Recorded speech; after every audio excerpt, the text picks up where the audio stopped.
Welcome to Toffee TV. It is the Everton Women's Show. I am joined once again by Kira, but for the first time we've had to do it on Zoom because I don't know if anyone else has realised this, but being an Evertonian is really nuts at the moment, and I have been absolutely up the wall in the studio, and I really wanted to make time for Kira because Everton women have come back from the break. And they have been on fire, Kira. They have. They've been phenomenal the whole time. These 3 games, we really needed to get as many points as we could, and to get the maximum points out of all 3 games has just been crazy. Like, I mean, if you've never watched the women's before, think of the men and the exact opposite of everything they've done. So you mentioned the 3 games there. You're including the Spurs game, obviously, aren't you? Which I think we talked about before the break. We last spoke about that. So they beat Spurs 3-0 away. Really, probably one of the best performances of the season. And then they got beat by Durham in the Continental Cup. No one cares. They were already out. So they've come back from the break, and Sunday the 15th of January played Reading at home. And got a 3-2 victory. They went 3-0 up, didn't they, in the game? And they went 2-0 up, then 2-1, then 3-1, then 3-2. Quite slight squeaky bum time at the end, but what a fantastic way to come back with that win over Reading. It really was. It was just, I think the result flattered Reading a bit because we definitely deserve more goals. Don't get me wrong, Reading are a good size, but we really fought for them 3 points in that game, and we definitely deserve more goals. And can we just mention Gabby George's goal from that game? Oh, phenomenal. We've spoke about Gabby George like a little bit this season, and because I'm the guy sitting on the outside who doesn't really know anything about women's football. Loads of people have told me that in the comments. That's fine. Loads of people have told me that. Gabby George, who was a centre-back, has been moved more to like a left wing-back position. And I seen a little bit of it on Saturday as well, trying to grab goals against West Ham. But what a goal. And that for that to be the winner as well, that so deserved to be the winning goal. Yeah. It was goal of the season, that, I reckon. Do you reckon? Get the end of the season, if that is not in contention, I will fume. That is one of the best goals I think I've ever seen. Yeah, and we also had a pretty decent goal from Jess Parks as well, isn't it? Who was I think you'd said she was like your standout player so far this season. Yeah. That was her first goal, I believe, at Walton Park as well. Yeah. So really good that she managed to get a goal in front of all the fans. Yeah, because she's been amazing for us this season already, but she's always seemed to score away from home. We've all been gutted that we've never been able to see it. So to see it in person was great. And it's just a really, really good finish for her. And Catchy Snoish as well. She scored, didn't she, I think? Yeah. That game. And her goal was more of a team goal, and you could really see it clicking in that game, the team and the actual overall performance of them all working together, you could really see. Yeah. But we hadn't really seen that before this season. We've seen it at Anfield and we've seen it in a couple of other games, but it really, really clicked at Reading. Yeah. And that goal by Catchy Snoish, it was a really good finish as well, actually. Yeah, it was a good goal, as you said, team goal. Jess Park doing her thing, and then it ended up with a sensational strike to get Everton over the line. As you said, it probably should have been a little bit more comfortable, but that's just Everton for you. We move on to this weekend just gone. Everton played West Ham, and West Ham have done have been doing okay of recent. They weren't that far behind Everton. In fact, they were on the same points, weren't they, before the game? So this was another really important game. Because again, we spoke about this, and without being critical, because we're trying not to be critical here by the way people who are watching, we're trying to be positive about the team, but we're also trying to be honest, because I think that's really important. I always think no matter who you're talking about, it's really important to be honest about what's going on about that time, but try and look for positives. Everton women have been getting beat consistently by the teams above them. Right, that's fine. That is just there's a golfing class at the moment. Everton have to breach that golfing class, but it's really important that Everton, so that makes it really doubly important that Everton beat the teams around them. Obviously beating Reading, who were on 7 points, and not that far away, would have jumped a couple of points behind Everton if they'd won the game. Going in against West Ham, who were on 15 points, the same as Everton before the game started. Hugely important that Everton win these games. And what was great about Sunday again is, straight from the start, Everton were at it. They scored quite quickly again. Got the second one, quite quickly as well. Settled everybody down, and then got a third goal in the second half. And it's so important, and it's really nice to see Everton going up against a rival in the table and really putting them to bed early. Yeah, it really was. It was just, I think that's topped the Anfield performance for me this season. It was just, they were just incredible, all of them. Obviously, all 3 goals were really good as well. And it's great to see Nico come back from injury and start that process again of recovery and playing again so well. Like, I don't think I've seen a player come back from an ACL and start as well as she has. And now we've got her back on corners and free kicks. And as you've seen, the first goal of that game that Karen Holm had, her header, that come from a corner by Nico and Jess. It's just great to see her back as well. Yeah, and then obviously Megan Finnegan got a goal as well from a set piece as well.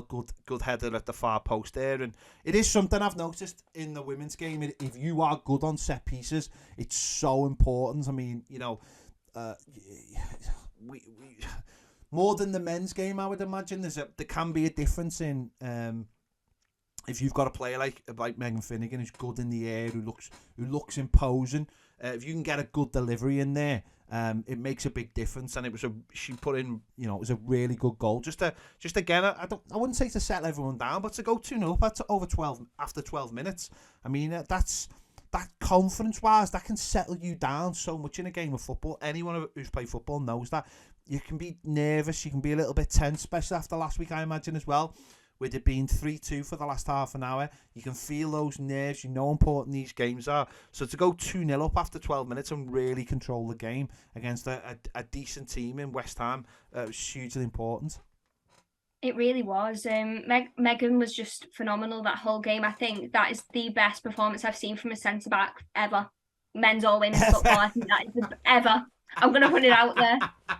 So hang on. So last week you said it was like the best performance, the best goal, ever. Now you're saying it. Now you've just said it. Someone's had the best comeback ever from an ACL, and now you're saying it's the best centre back performance ever.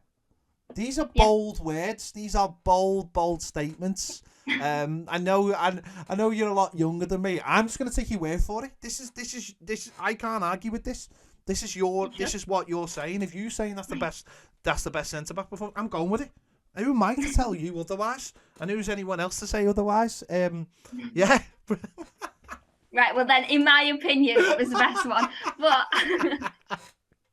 now, if anyone hasn't actually seen it, please go watch the game back. It's on the FA Player, I'm sure, and there's highlights. Please watch Megan's performance in that game. Brilliant. I promise you will not be disappointed. Brilliant. And also, let me just say this as well. The third goal was nearly identical to Gabby George's from last week. Like, it was the same. It was unbelievable. It was like such deja vu. The third goal gets the ball just outside the area and puts it, smashes it in literally in the same place. So again, confidence must be flying if they're just going, sod it, let's just smash one in from here. Yeah, I know I mentioned it, I think, in the last video that we needed our confidence to grow against these bigger teams, and it's like they've watched the video, to be honest. I think so. Listen to every word I've said. I think so. That's what I believe. Forget the haters out there. I think the players have been... Well, hang on. Let me just pull you up on something then. So if Gabby George's is the greatest goal of all time, where does this one rate? Because it's the same goal. I can't see a difference. I know. Do you know, if Gabby hadn't scored last week, I think that'd be goal of the season. But they've both got to be up for goal of the month. Okay. So I'm gonna pull you up on something in a moment. So I'm just gonna let you worry and stew for a moment. But this game was put back slightly, wasn't it? Again, because of the weather. Yeah. So this is something I just wanted to bring up because we've spoke about this previously this season. With the game that got called off at Spurs. And we've seen other things happen. We've seen over the weekend the Chelsea-Liverpool game, which, what a farce, by the way, because 6 minutes in and it gets called off. This game, especially with it being televised as well. Well, see, that's why it was called off. That's why it was started, though. That's why it was. And what I actually sat down and I watched the first 6 minutes of the game on the iPlayer, on BBC iPlayer, because I wanted to get a feel of what had gone on.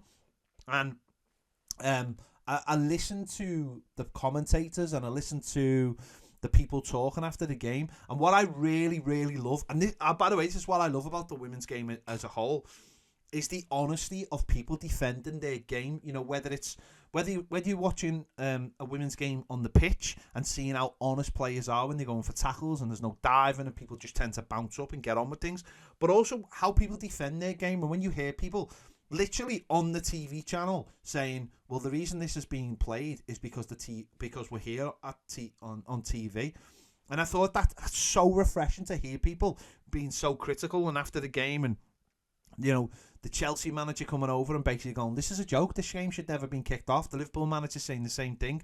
And I think that's such a refreshing part of the women's game, is saying, listen, this can't go on any longer, that we're used as like as some kind of like weird experiment, because like, you know, it's to have a game kicked off just because it's on TV. And you know, anyone who's seen any of it will see that, you know, players were going down, holding themselves when they like skidded on the because it looked like concrete. It really did. Yeah. And Emma Hayes has been very vocal recently. She's come out and spoke about VAR needs to be introduced into the game. I thought that was quite funny because West Ham definitely should have had a goal on Saturday. It was well over the line at 3-0. It was so over the line. It was unbelievable. But she's been calling for VAR. She's talked about this game. And it's that honesty that I really love about people coming together and defending the women's game together and saying this has to get better, because you're trying to put us on this like weird pedestal of like, look how amazing the women's game is. People come tuning in, by the way, who want to be dismissive, definitely want to be dismissive. They switch it on and after 6 minutes it's called off and they go, well, that's a joke. And those people may never ever come back and watch a women's game. And that's where I really loved the likes of Alex Scott, defending the game, really defending the game and getting stuck into the people who run it. Yeah, they really don't beat around the bush in this. No. You really got to be honest about it. And I like the fact that Emma Hayes come over and she spoke to the crowds about what was going on, apologised to the travelling fans as well. But yeah, I just think for people that they bought tickets to watch this game, there was a pitch inspection about 2 hours before kickoff. You could see it on Twitter. I don't know if anyone else has seen it, and it was like there was loads of tweets. There was a thread going on, like constant updates on this pitch, and you could tell it wasn't ready to be played on, and they still went ahead with it. Yeah, and there was a little bit of doubt on as we were saying, there was a little bit of doubt at the at Walton Hall Park. But what was the pitch like at Walton Hall Park? You know, did it soften up because there's a little bit more sun on it? Did it look okay? Was there any kind of did it look poor up in places, or was it just one of those things where they just give it a little bit more time to warm up and get on with it? I think it was just one of those things where they gave it a bit more time and just got on with it, really, because it seemed fine to us. No one was slipping, no one was falling and injuring themselves. So, well, that's it, isn't it? Because number one, you've got to look after players. You've got to look after the play at any level. You've got to look after the health of players. And to see, it was so stupid watching that game and people slipping and sliding. And like as I said, you know, one of the girls went over and you know she looked like she was playing on like old school AstroTurf. It's like she. I know Liverpool's keeper asked for more padding. Yeah, she couldn't dive on the floor. But what a really like pathetic thing though that is, to like go, oh, if we're gonna play, I need more padding. So, yeah, it's made a few people look stupid, and it's made the league look a little bit stupid, and that needs to be cut out because it's the wrong people that make them look stupid anyway. So it's embarrassing, really. It is embarrassing, isn't it? And it shouldn't happen. And no. you know, the likes of Everton, the likes of Chelsea, have obviously got their own pitches, and obviously Man City's is amazing. You know, you don't have to look at that. You could, you know, when I think they were playing Villa at the weekend, and I switched it over, and I was just looking at the ground, thinking, God, look at the difference. Don't get me wrong, Everton looks great, by the way. I really like Walton Park, but when you see the difference, but they have to get their heads together, and they have to get, if they can afford to get under soil heating, or I'll be honest, right, this might be a controversial thing, but I think maybe some of them should go and get 4G pitches, and that, by the way, I think that about a lot of lower division teams in men's side as well, because if you have to play on pitches and you haven't got the money to have perfect pitches every week, then just go and get a 4G pitch, because they're using them all over the world now at the highest level. We've even had them in the men's Champions League. Go and get 4G so you can play every single week and there's no issue. I know a lot of people will say that's wrong. But I do. That's my opinion in general. I think, you know, lower league teams should have them, because if you're playing them, you should never have games getting called off. It's not fair on people travelling.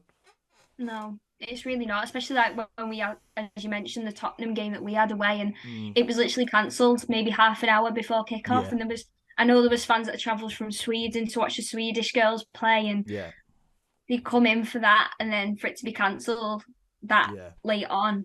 It's just, it is embarrassing for the league. It shouldn't be happening. If you're going to do a pitch inspection, do it properly. Yeah, and as I said, you know, if you know what the temperatures are going to be, don't mess about. If you know that the pitch is frozen, then call it off the next day. Call it off the day before, sorry. That moves us on, and this is the thing I wanted to say. This is the thing I wanted you worrying about and stewing about is, right. So we had a chat about the transfer window. And the one thing is, you said you were really worried about goals.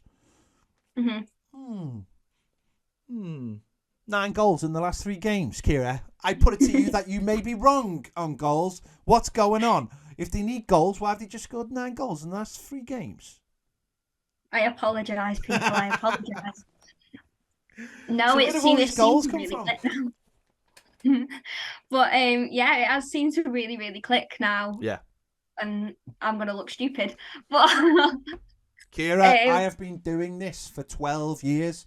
I look stupid all the time. That's just life, honestly. You get used to it. You will say things and then they will do the complete opposite just to spite you, because they've been watching the videos, I think. Yeah, probably. But we've still got Jess Park, and we've got Katja Snoish, and who else have we got? Well, everyone's been scoring lately, so Yeah, and obviously Megan Finnegan got one. Practice. Gabby George got one. You know, they're all smashing them in from all angles, aren't they? Yeah. You know, as I said, 3-0 win, a 3-2 victory, a 3-0 against Spurs. 4, okay, they got 2 against Manchester United. They got 3 against Sheffield United. So just in the last few weeks, it just does seem to have clicked a little bit, doesn't it? It seems to be. They just seem to be putting them in. And obviously, you mentioned there, Gio's obviously gone back to Arsenal, and she was maybe looked at being someone for the second half of the season. But just in terms of the so tell us when the transfer window shuts for the women's. I'm pretty sure it's the same day as men's, to be honest. Okay. So what do you think they still need goals, because they've not been in the transfer market? I don't know if there's a lot of money. There certainly doesn't seem to be a lot of money for the men's team. But so what do you still think there's parts of the squad that need strengthening? I still definitely think forwards. Obviously now Gio's gone back. I'd like to find a replacement for her. Yeah. But we've brought back Sarah Holmgard, who's Karen Holmgard's twin, so that's been confusing. From a 6-month loan at a previous club, which I can't pronounce the name of, and I'm not even going to try. No, don't even bother. And Claire Wheeler, who's the midfielder we had on loan, she signed a permanent 2.5-year contract with us now. But yeah, I'm definitely thinking forward, someone, especially a winger, because Katja Snoish has come on loads in these past couple of games. I think the West Ham was her best performance in an Everton shirt so far. I'd see her gaining so much confidence and getting more goals. I think that's really important for us as a team. Yeah, and maybe the break has been the thing that has just give them a little bit more of a bit of a rest, get some confidence going. Give the manager, who seems to be, Brian Sorensen seems to be really switched on. There doesn't seem to be, like we said loads of times, there's no drama this year. There's no drama. It's all settled down. They're playing, obviously, Walton Park week in and week out with crowds, which are turning up, and that, brilliantly getting, sellouts left, right, and centre. And the group just seems to have settled down loads, and I think that's so important. And the group, like we said it on the last couple of videos. I think it can be annoying when you are watching a particular style of play and it's not necessarily working, it's not necessarily clicking. But sometimes you have to go through tough times to get to those good times.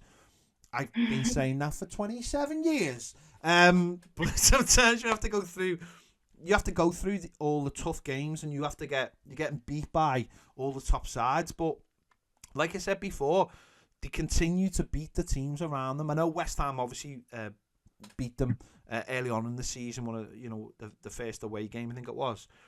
But most of the time, they've gone and beaten the teams around them, and I think that's so important. And hopefully, as we go into the second half of the season and go back up against those tough sides, something that will continue. It will continue to grow, and there's more opportunities maybe to beat those sides. Yeah, I really hope so. It's been a massive improvement from last season, obviously, with where we were, and beating those teams around us is so important, like you said, because it moves us up in the table. We're fifth now. We're 5 points behind Man City, which is huge for us. Yeah. I know we've got Man United away coming up soon, so that'd be an important game for us. Even if we got a draw, I think that'd be quite positive result for us. We've got Villa at home. We've got Liverpool at home. Those are the teams we can beat, and the teams that are near us or below us, really, that we do need to be beaten. Yeah, fifth in the table, and doing really well, and obviously having a couple of games back to back at home has been really, really good as well. And obviously that continues this Sunday with Everton playing Birmingham City in the Women's FA Cup. Birmingham City, who are in the WSL 2, currently fifth in the table with 19 points.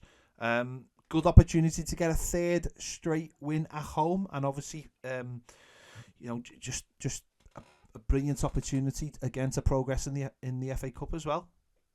Yeah, it really is. Obviously, Birmingham were in the WSL last season and they got relegated, unfortunately. But they are a good side, but I'm pretty sure we'll beat them, and hopefully we will progress into the further stages of the FA Cup. But to get that third consecutive home win would be massive for us. I know West Ham was our third consecutive win like in this season. That's not happened since October 2020 when we had that incredible season. So to see those results and stats coming back, it is really important. But yeah, I think a big win again in the FA Cup would be really good for us. Yeah, I mean, obviously, Everton got to a cup final. What was it? Was it the season before last? Because I'm trying to think, because I know that the women's cup finals have been all over the place, haven't they, in the last couple of years because of COVID. So it was they got beat 2-1, didn't they? So got really really close to getting a trophy. And it'd just be great. It would be great. I know it's not going to be easy because there's those teams above, but it'd be great to have a real goal. I know what people always say, great to have a good cup run. No, it's not good to have a good cup run. What it is good is to win a cup, right? Yeah. Cup runs are rubbish. Win the trophy. So let's hope when it comes to the final on May 14th of May, Sunday the 14th of May, that Everton can possibly be there.